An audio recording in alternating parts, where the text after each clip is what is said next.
Hey YouTube, this is Dennis here from Denny's Aquatics, and doing a quick video update on probably my last and final pickups for quite a while. I have a pretty full roster, as Mac would say, in my tank, and really don't have any room for more. But I did pick up 5 new predators. All of them are smaller guys, males, in the 5 to 6 inch range. First one actually, actually one of them is a female. I take that back. First one is right in front of us here. It is a Malawi trout, a female. Probably right around 6.5 to 7 inches long.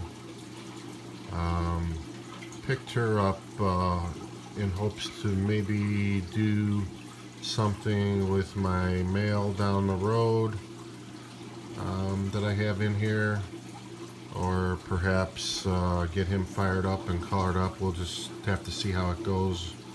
If I can possibly open up another tank for the two of them, and maybe even pick up another female for the male and female.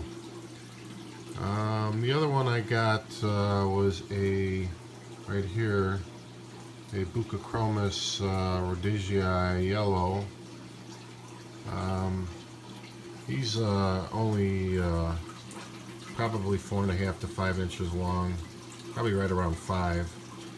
Picked him up last weekend, and so far he's out of quarantine. All these fish were quarantined for a bit, and they're doing well. I didn't have any problems with them at all as far as quarantining them, and adding them in groups of 5 at one time really helped.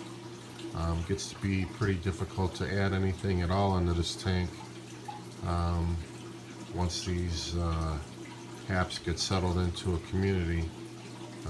It's difficult to get anything in there. But the rhodesii typically can get 12 inches plus. They live in typically the deeper water, 15 to 40 feet in Lake Malawi, and feed on small mabunas in the wild. So moving on to the next one, if I can find him in the back there, a Buccochromis gracilis right here.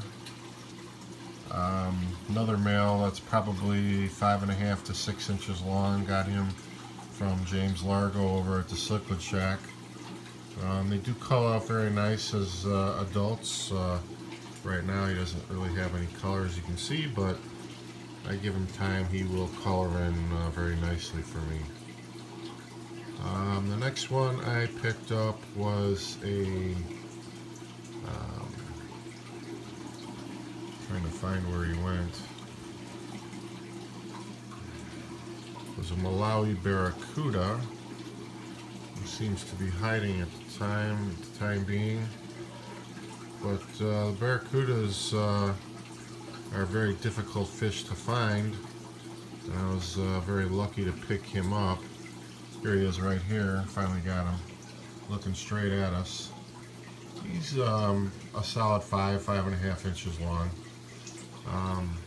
Real good eater too. I was surprised on how quickly he settled in with these big boys.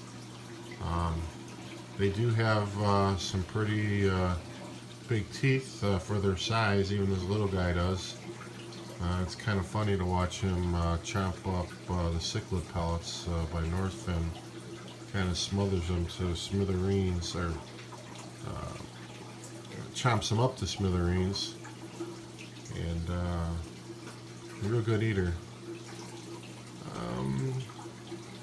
The next one I picked up was right here.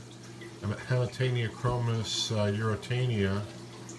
going behind the plant there. Hopefully he'll come back out. There he is, behind a rock. Fairly, haven't heard much about this fish at all. Seem to be kind of rare. There's not much on the internet about them, only that they're piscivores, predators, and they can grow in the 12 to 14 inch range. And they do color up pretty nice as adults, but it's another fish I'm going to have to give time to as far as that goes. But other than that, I think I've gotten all 5 of them.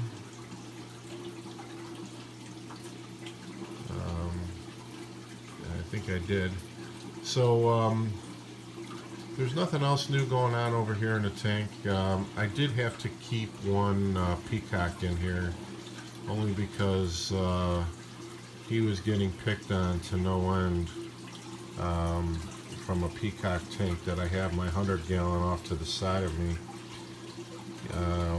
They just would not give in. There was an OB and a Bang of Sunshine that were just nailing them physically, not just chasing them, but had him backed in the corner.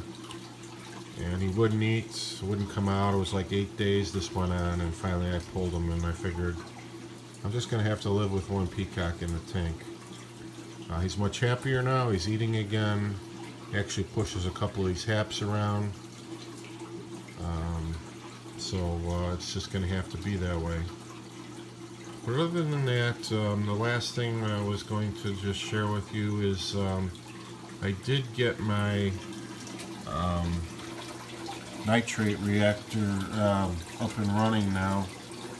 It's got 2 gallons of pond matrix by Seachem and some denitrate media in it.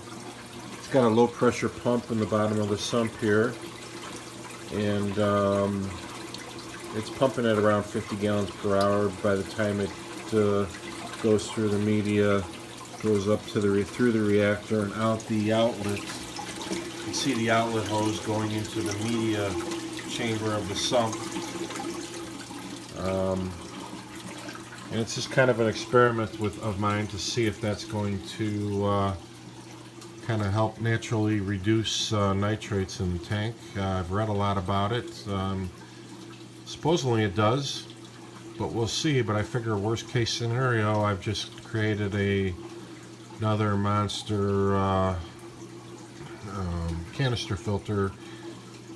If that doesn't work for nitrates, I can at least knock down ammonia and nitrites like any other canister filter with biological media does in it. So with that, ladies and gentlemen, that's all I have out here. Thanks very much for watching. Please subscribe, like, share, whatever you need to do with the video. It really helps me out if you would. And again, thanks for watching, and I'm out.